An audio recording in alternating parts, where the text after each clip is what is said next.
point is, we have been having these conversations privately for years about healthcare, about technology, about the industry that we are in the United States as well as in Europe and globally what's going on.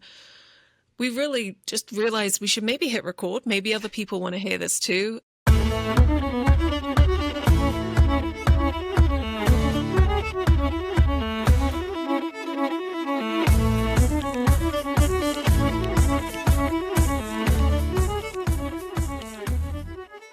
Hello, and welcome to Haverin About, our brand new podcast where we're going to mix some stories, some health IT strategy, and a good amount of Scottish-style blethering. I'm Stuart Miller, and I've been talking way too much professionally and personally for over 30 years. So, naturally, I decided we should start a podcast. What else do you do in 2025? Everybody has a podcast, so why can't we? I am Bethany. I'm his daughter, his co-host, and my role here is to try and make sure we don't go completely off the rails and end up posting a 4-hour podcast. If this sounds interesting to you and you're interested in some of our nonsense and our insight, please hit subscribe so that you don't miss the exciting things that are coming over the next few weeks, months, years, decades. We'll take over the world, all that good stuff. Yeah, I'm looking forward to that. So who are we? Let's do a few introductions. So I already introduced my name and a little bit of my background. If it hadn't escaped your attention already, I'm Scottish. I'm a double lung transplant survivor, started out as a nurse, moved into healthcare and healthcare IT leadership and expanded technology. And I've spent decades leading teams of people in sales, revenue, and product. And these days I coach, I consult, I write, and now I guess I podcast. Again, who doesn't? So it's less obvious. I am also Scottish, but grew up mostly in England, hence the accent. But I started my career in digital marketing for politicians, country music stars. It was great. A lot more bougie parties than in healthcare technology.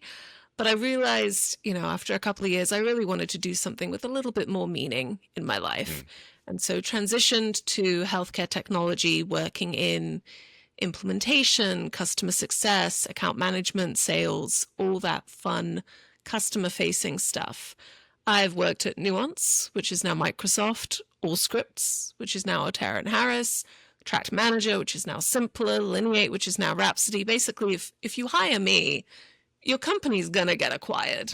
I'm going to end up with a whole stack of different business cards, 20 million different email addresses. It's a great time. Yeah. I am currently leading sales for a really impactful small European company, and I just love it.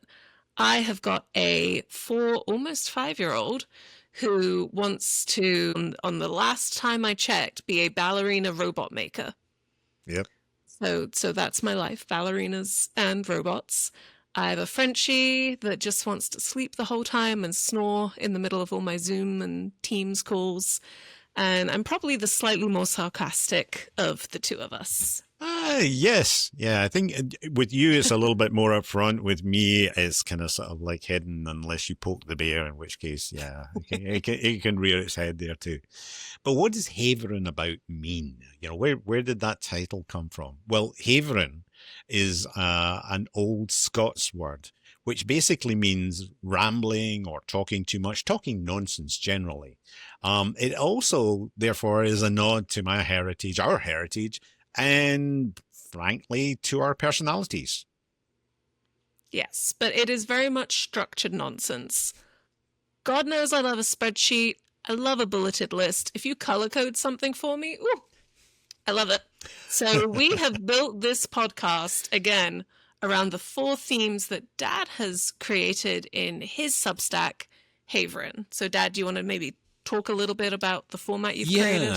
Yeah, and it won't, the podcast won't religiously follow this, but it'll give you an idea of the type of sort of discussions that we're going to bring, and also the type of guests. We fully intend to bring some of our friends, some interesting people we meet along the way, and interview them as we go, so that it's not just going to be listening to us. We're going to bring some really fascinating people and people who have got insight at all levels of experience, so that you get a chance to kind of sort of see how other people are trying to deal with this kind of chaotic environment that we're all having to sort of deal with right now. So the Substack is basically created into 4 sections, a bit like an old-fashioned Sunday newspaper.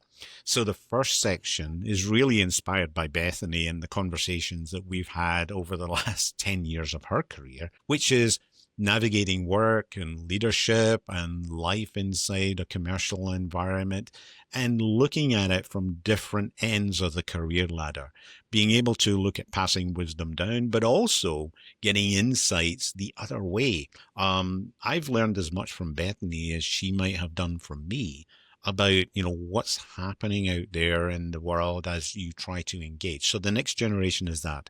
The briefing room. One of the best things that you've taught me is at conferences and sales kickoffs, there is nothing that happens after midnight that will bring anything good to your life. And the few times that I've not listened to my dad, it's you've been proven right. Yeah, so there's been some professional wisdom on all different levels that we share there. So that's the first section. The second section is the kind of more nitty-gritty stuff. That's called the briefing room. And the briefing room essentially is where a lot of that kind of deep dive, kind of analytical, programmatic stuff is that I write. Talking more about, what's happened in the industry. I do some kind of post-mortem analysis of things that haven't gone well. I do some deep dive of what does this technology direction look like? And it's basically, those are much longer articles that are heavily cited and referenced inside them. So it'll allow you to be able to really dive deep on a topic. Then there's the third section, which is blethering. And that kind of speaks to itself. If you don't know what that word is, just go and try and Google it, and it'll explain what blethering is. And that's more personal stories, experience from both of us in terms of being a parent, being part of a family, trying to navigate that life-work balance stuff, as well as some of my experiences with healthcare as a consumer, as a patient. How do we experience that? And Bethany has her own stories there. And I think we'll try to lean in on that because it becomes very relevant to how we perceive the challenges with healthcare and how technology can come to bear there. The fourth section is called Vision to Action. And that's a theme that I've been going on for a while now. And it's really intended to drive into a book series. The first book is going to be called Agile Client Engagement. And it's really addressed at those people who are managing large, complex, existing customer relationships. How do you try to reinforce that relationship and the value the customer is getting out of the solution that you have sold them? And how do you try to maintain and grow that to turn them from being a customer into your biggest fan and advocate, and moving forward from there? So that's the 4 sections. If you're curious at all, click the link that's in the description and in the show notes if you're listening on audio, and head on over to Substack.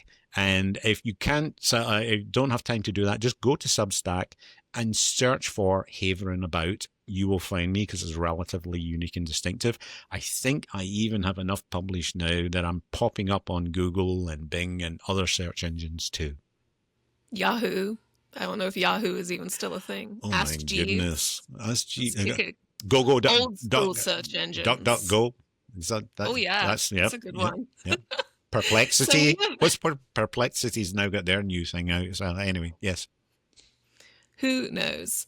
Point is, we have been having these conversations privately for years about healthcare, about technology, about the industry that we are in the United States as well as in Europe and globally, what's going on.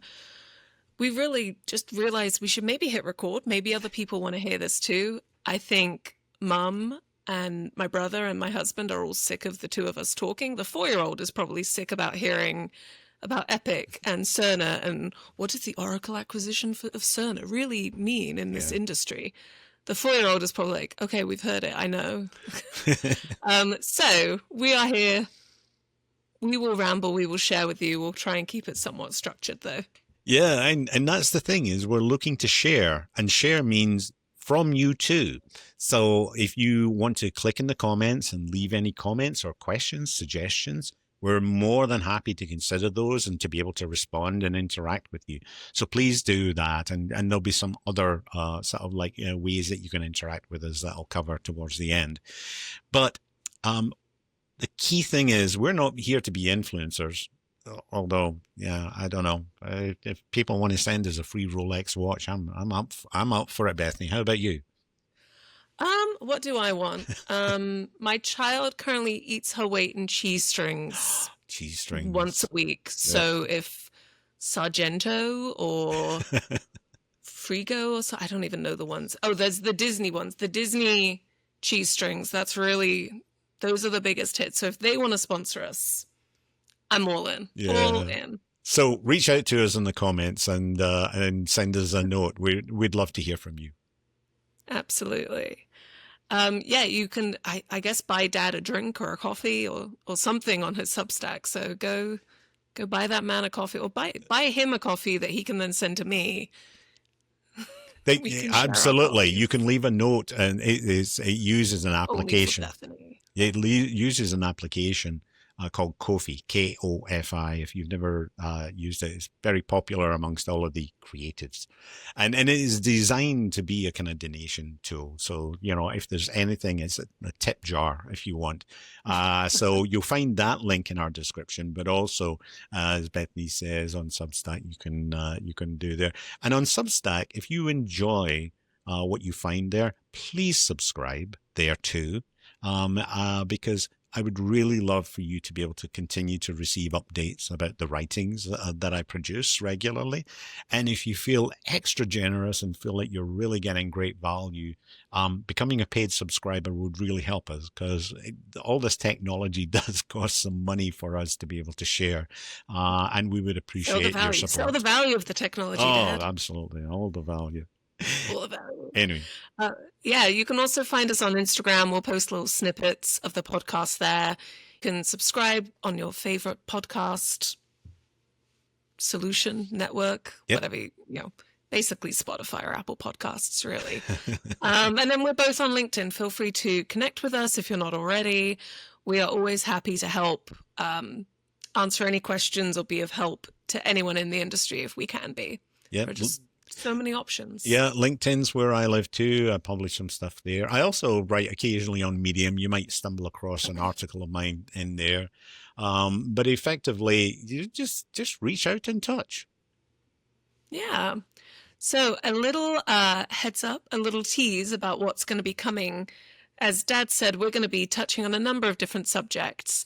And one of the first ones that we're tackling is the big baddie of healthcare right now, artificial intelligence. Oh, yes. What does it mean? Who sells it? Does it really make an impact? And really, everyone is selling it now. If you go to any conference, artificial intelligence is on everyone's booth. Those marketers are getting paid a lot of money. The product people are getting paid a lot of money. But how much of it is real? How much of it is hype? Yeah. Yeah, and we're calling the episode Cutting Through the AI FUD in Healthcare. And just for those who are uninformed, FUD, of course, means fear, uncertainty, and doubt. And we'll be looking at it from both sides of the table. What hospitals are really looking for, concerns that they've got about the technologies that are being offered to them. And then what are the vendors pushing? How does that marry up against the challenges and problems they're actually trying to solve?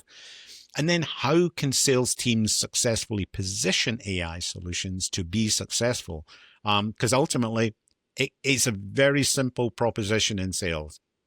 Somebody has a problem. They're looking for a solution, and it's a question of driving value, i.e. what's the impact that's coming there? And that proposition is not going to change no matter what it is you're selling. Somebody needs to understand that value before.